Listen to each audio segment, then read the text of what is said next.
If you want to see the LOD, the color LOD located at the bottom left of the screen right there, you can use this app. It's actually a good app. It's just been recently updated. The Blackmagic camera, you guys might know the Blackmagic phone or the Blackmagic camera itself. You can find this on the App Store by searching this Blackmagic camera. It should be on the top. By using this app, you can see the LUT like you are a real the director, like a real movie camera.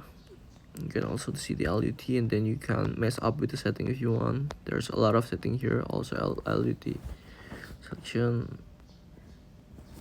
Actually, not. It's not the LUT. It's the color or something. Color something. But yeah, this is how you're able to show it on your iPhone.